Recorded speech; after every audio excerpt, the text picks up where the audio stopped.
The compliment is not really to me, it's the compliment to the concept and the character. Hello everybody, this is Amitabh Bachchan and I'm privileged to have Nagi Ashwin here, the director of Kalki. Full privilege. And it's 8 o'clock in the morning here in Mumbai. And I've just come back at about 3 in the morning after seeing Kalki for the third time. And just cannot explain the wonder and the experience that all my friends, we watched the film again. And so I thought that there are many aspects of the film, Nagi, which a lot of people put questions to. And in my mind also, there is a lot that comes to me when I think about Kalki.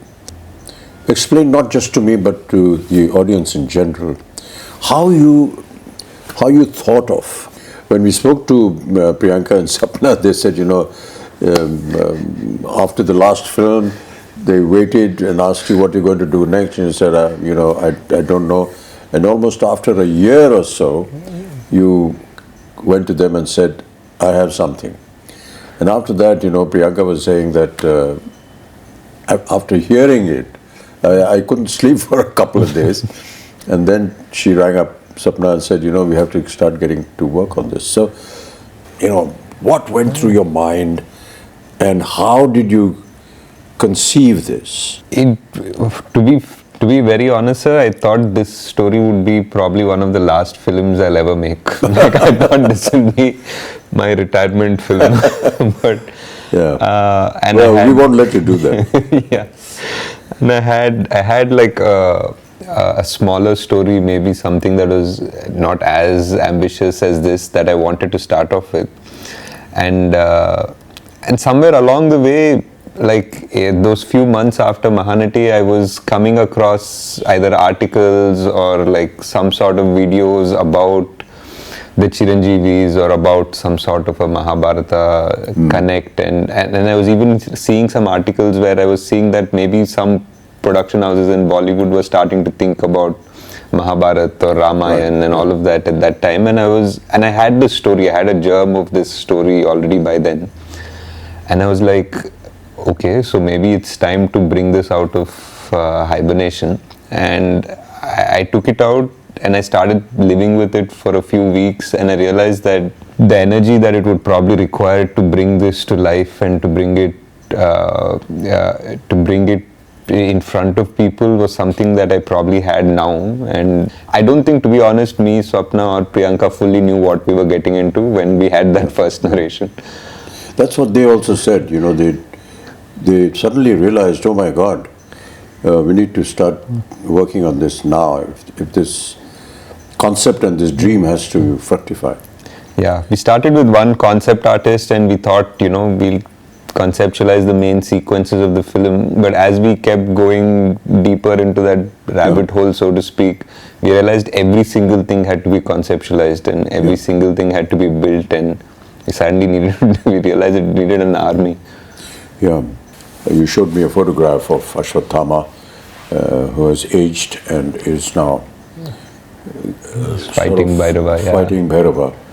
And for someone to have had that kind of a visual in mind, and then to be told about the title, Kalki, and 2898 AD, and I couldn't understand that. So maybe you could explain for the benefit of the audience.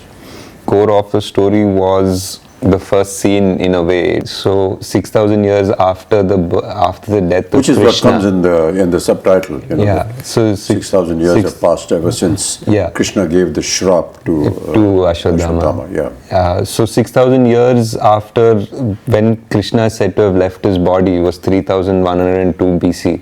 So to speak. So exactly that would lead up to 2898. The story of Ashwatthama happens after the 18 days of the Kurukshetra. Yeah. It happens at the very end, like after the victory, after everything. This is probably 18 days of the war for Kurukshetra. After the 18 days of the war, this is the last thing that happens in the Mahabharata, so to speak. The most important confrontation between the Pandavas and the last Kaurava, so to speak. Yeah. So I felt that this was the ending of this story, sort of, but it's also the beginning of another story. Yes. And it doesn't finish. Like, I feel it's not finished. We just, even in the Mahabharata, for what I have read, it just is like Ashwatthama is cursed and he walks into the woods.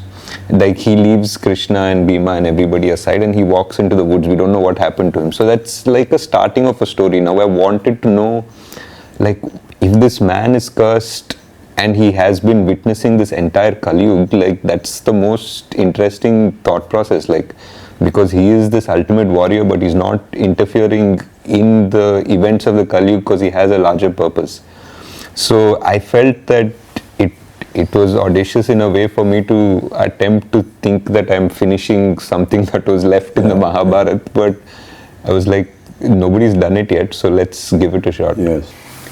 But why did you think like this, that I want to know what happened after that? Because in a sense, the Mahabharata ended at the end of the war after 18 days. Krishna gives this curse to Ashwatthama, end of matter. Yeah. But you said you thought, okay, what happened after that?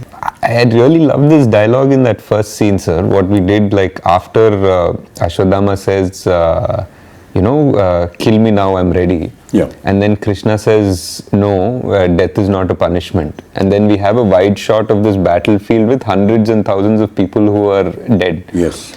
And that, for me, even when I was writing it, that just felt like it had a deeper meaning. It feels like, Mahabharata has killed millions of people, but Krishna right now is standing there and saying, death is not your punishment, having to live is your punishment. That just meant, like, maybe there is a whole karmic level to this whole thing. And for Ashwatthama also, I felt that anger, like, though he was very cruel in that particular moment, that anger was justified, because he just felt that his father was killed very unjustly. And his father was a great warrior and he was killed in the most unjust way. So his anger was justified in his own way. So now his redemption is also very justified. But we never know if that redemption ever comes, because it's not like Ashwatthama is always been evil or something like that. He's actually a very noble warrior. He's meant to be an avatar of Shiva. People say, like, Drona prayed to Shiva to get a rupam of Shiva as his child, and that's how Ashwatthama was born. There's a beautiful, beautiful couple of pages in the Mahabharata that shows before Ashwatthama enters the Pandava camp to massacre the rest of the Pandava army. He sort of, Krishna had put out a barrier. He had put out, like, his magic in a way. He's put, like, the biggest celestial guardians around the camp, and he went back to the kingdom. And Ashwa came and he realized he can't cross those celestial guardians. And for that one time, he became like a Rudra Roop, like he became Shiva. He entered one pyre and he came out like Shiva. And this Kripacharya watching this, and he became so scared, like he actually ran away from that scene because Ashwatthama was so terrible and so magnificent. So that character always intrigued me.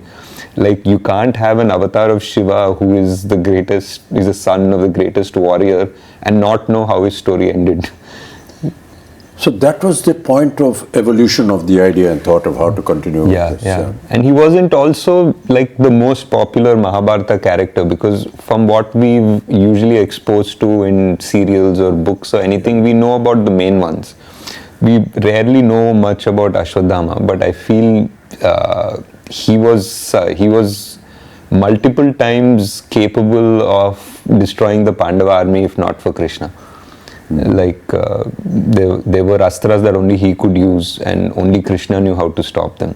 After 6,000 years, you hear the words of Krishna saying, that when there is no water in the Ganges, and these were all very symbolic but very pertinent little things that kept coming up. How did you conceive that the futuristic world 6,000 years from now is going to be looking like this? There were a lot of things that we try to extrapolate, sir. Like, for example, there is massive drought now. There is clean air is already such a problem in so many places in China or even Delhi, for that matter, that buying air is going to become a common thing. It's actually become a common thing already. And the fact that physical currency is not going to exist has already happened. So a lot of things that when we started writing we thought were very futuristic have already happened by the time the film released. And we had to just try to understand that if there is no water and the biggest problem is fertility, I feel, like of man and of the soil. Like, those are the two biggest things that will change the world. If human beings suddenly become infertile to a certain level, we just have barely 100 years before we go extinct, in a way. And if the soil stops being kind to us and it becomes dead in a way, then how much synthetic food are you going to develop, and how will that society be that lives only on synthetic food? So those are the two big things we tried to explore, though we didn't have time to really get into the details of it, but that was the thought process. During the portion when they were designing all this, were there any questions that ever arose in your mind? Multiple, sir. There were because like almost everything, because when you're trying to design a whole world with an ecosystem, with an economy, with all of that, there'll be so many contradictions. Like even just the architecture of things, there'll be like, what are your vehicles running on? Like, if it's running on this, then why don't these people have access to it? And what access does the complex have? So suddenly we're designing a whole world, right from the economy to its power systems to grid to like, what do people do? How are they making money? And is there a welfare system in this world? Like, there's so much discussion, and after I think 5-6 days of brainstorming, we usually just stop and say, enough, let's get back to the story. I was talking to some people about Shambhala and what it was, and that is something that they said, that this Shambhala is something that is under the earth. It's there in the Buddhist thought process.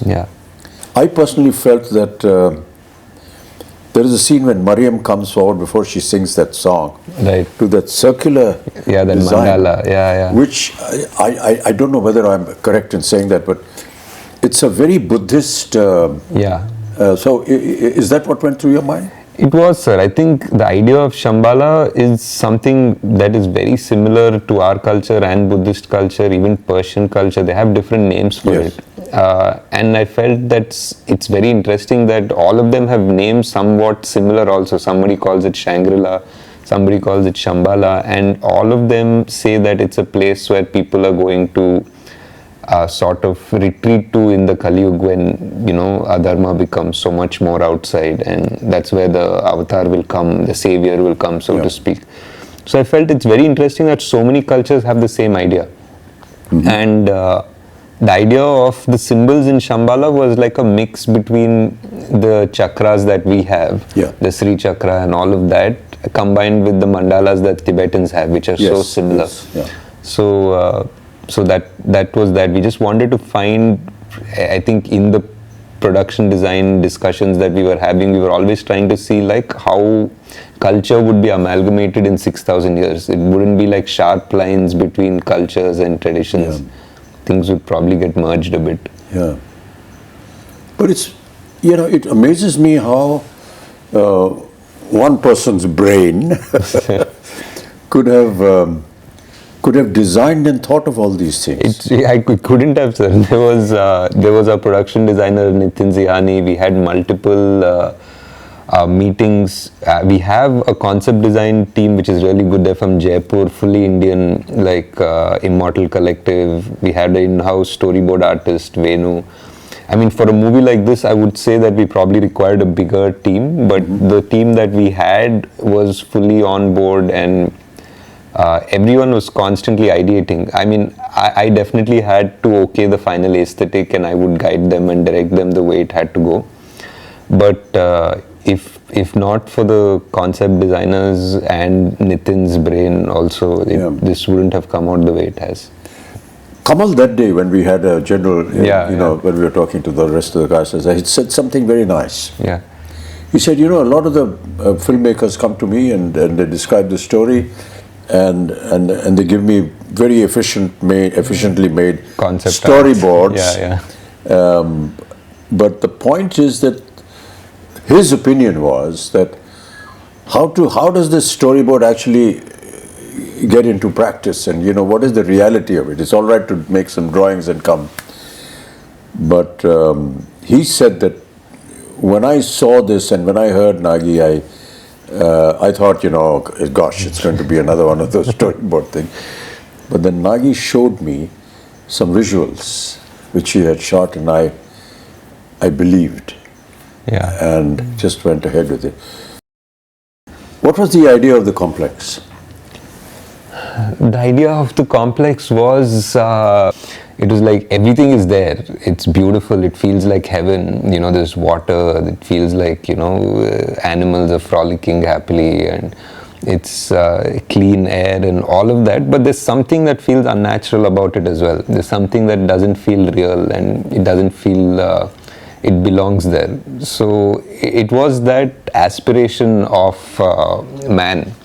I feel that when you go to the complex in the film, there is this idea that you need 1 million units to enter the complex in this world. That idea was like a creative idea of yours? Yeah, it was a creative idea. It was something to give a goal to Prabhas's character, and everybody in that world they basically were working around that goal. They wanted to make 1 million units to get into the complex.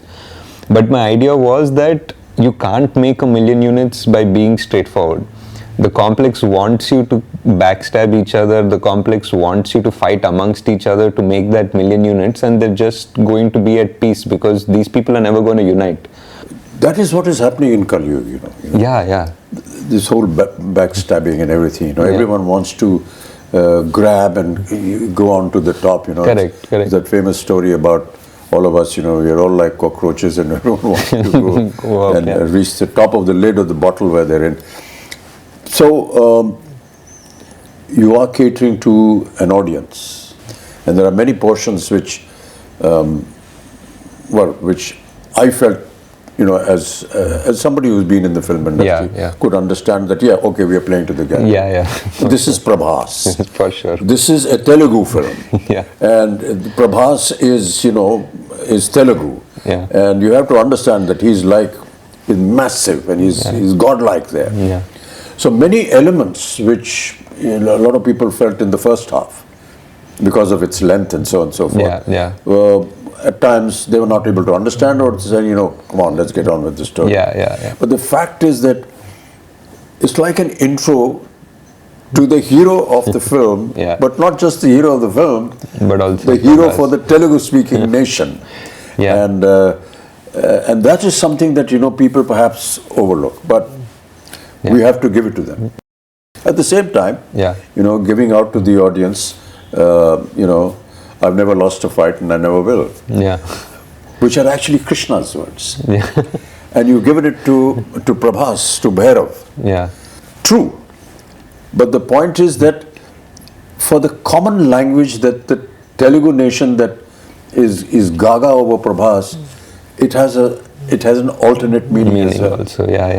And that is, those are the claptraps. It is, so I just felt it was a wonderful amalgamation of playing to the gallery, yet not entirely submitting yourself to them. It was a tricky line, sir, for sure. That's a very thin line. I mean, I would love to go and sit in a theatre in Hyderabad and sit with this Telugu-speaking audience when they're seeing this, because they must be going wild when they see Prabhas saying this, and all the comic interludes that he has, and they had wonderful little snippets, that she comes out with, which are valid for the film, yet extremely valid for the common man. I mean, how did you think of that?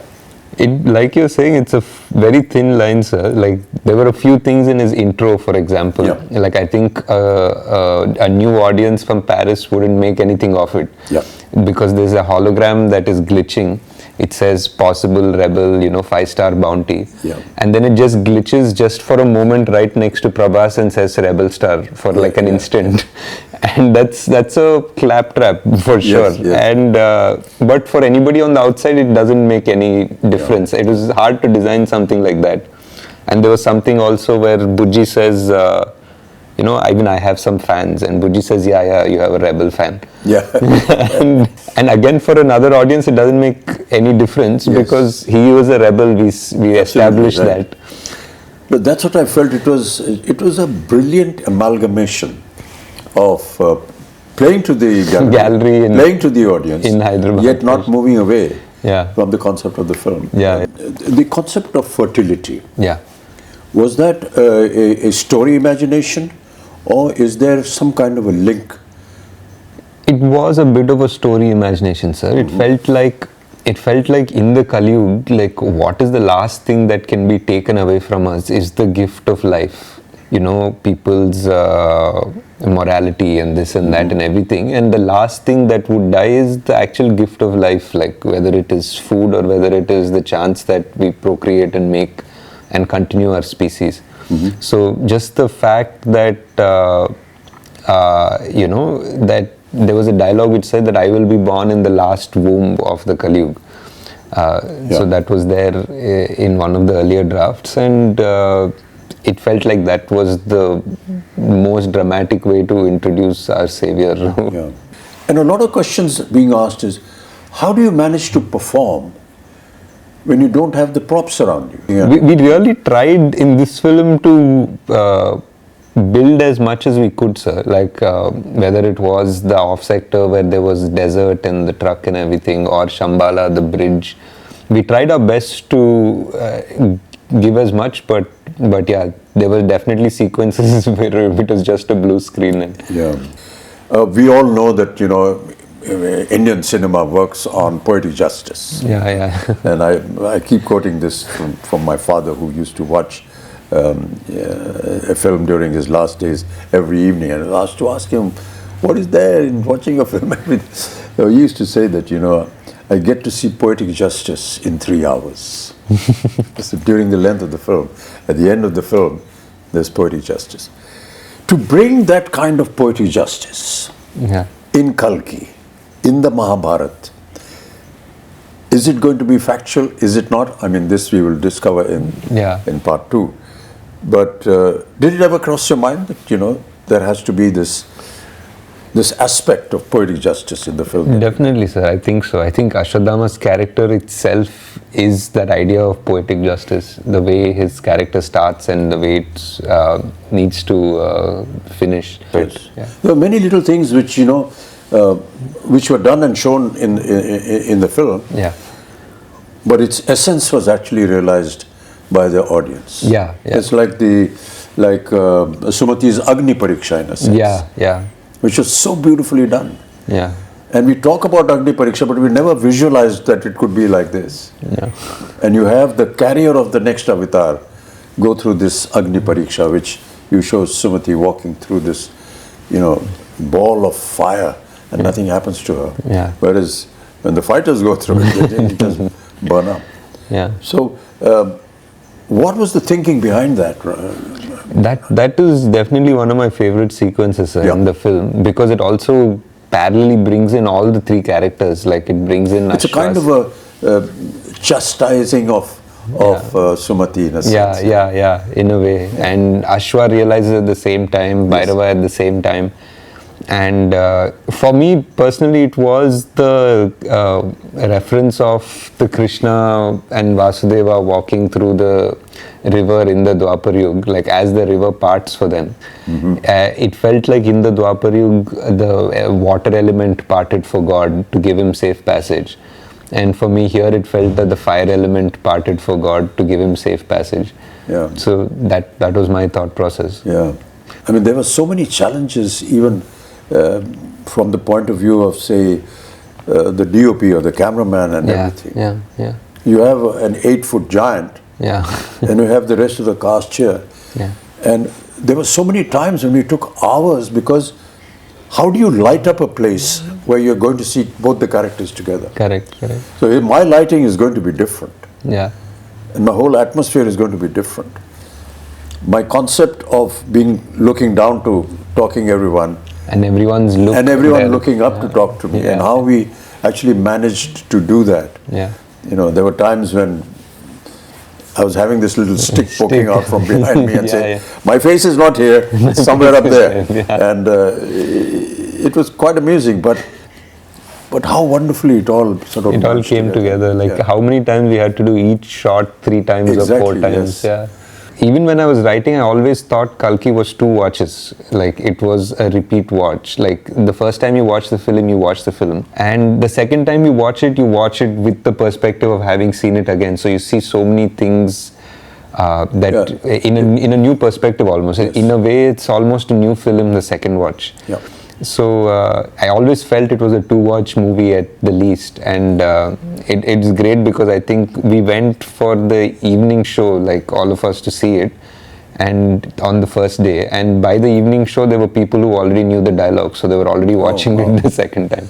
Yeah, I finished seeing it for the 3rd time last night. I'd really like you to just kind of summarize the whole experience before we end up talking. Yeah, because we could just carry on, for a long time. Yes, sir.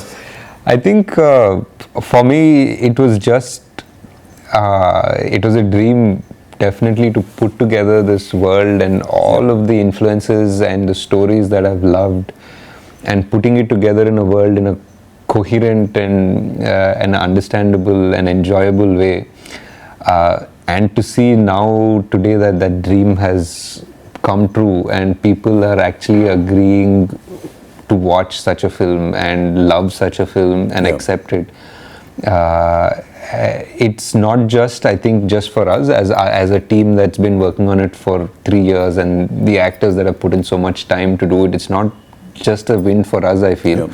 I feel it's a win for the industry in a way, because like producers, actors, directors, writers now have a validation that they can think differently. Now they have a validation that they can greenlight projects which probably wouldn't have, because now there's a Kalki. Now there's a Kalki, a producer will listen to a story that is a mytho or a fantasy or something, and an actor will be okay to greenlight a script. So I think we have moved forward in the right direction, and I'm very glad that Kalki was able to do something to have that change happen. I just wanted to, I mean, we won't get a chance as often, so I just wanted to ask what in the scenes that you've done, like what were your favorite scenes in the film? It's very difficult to pick one particular scene, Nagi. And I'm not just saying it because I'm a member of the cast and crew and it's our film, but quite honestly, it's very difficult. Really, the purpose of talking to you, Nagi, was that. That it's, yes, it is a film. Yes, it is make-believe. But it's make-believe. It's the belief that we want you to go and see, because it's been made with belief. And that belief is what is the strongest point that I feel in the film. And each time I see it, it's that belief. I hope that the audiences will go and see this film with the kind of interpretation that Nagi, the director, had, and his vision, and the way he has explained the many aspects of the story. It's a film that anybody will identify with, because it's good over evil, and all our films are like that. But to give it the depth and bring that mythological history, culture into the open and prove it, that is what was challenging for Nagi, and that is what I find he has been able to find victory in that challenge. So now we wait anxiously for part 2. For part 2. How is it all going to end, and So we look in great anticipation. Thank you, sir. Thank you. Thanks so much, Nagi. It's been wonderful talking to you. Sir, I know you don't like or appreciate this, but this is one of the few chances we have to thank you for all your patience. No, it's you know, and the whole country, sir. Like whoever I speak to, Yeah. I know you've heard this already so many times, but it's just such a pleasure to see you in that avatar, in that role. Yeah. And so many people, I did a bunch of interviews yesterday, and everybody just said, "Thank you for giving us this Amitabh Bachchan." It's a huge fan fallacy, thing. actually. I don't believe I know you don't like any of No, it, sir. it's not a case of liking. I just feel that the compliment is not really to me, it's the compliment to the concept and the character. Also. And that speaks volumes about the film. It's not a personal, you know, okay, I like this star, Yeah. and he was good and he acted very well and so on and so forth. So Yes, sir. when they compliment a Prabhas or a Deepika and anyone else and Kamal, you're actually complimenting the concept of the director, Nagi, who was able to conceive and put together this story. It's all very well to go to an audience that's coming out of a theatre and say, "Kaisi lagi film bhaiya?" So they said, "That's about the film here."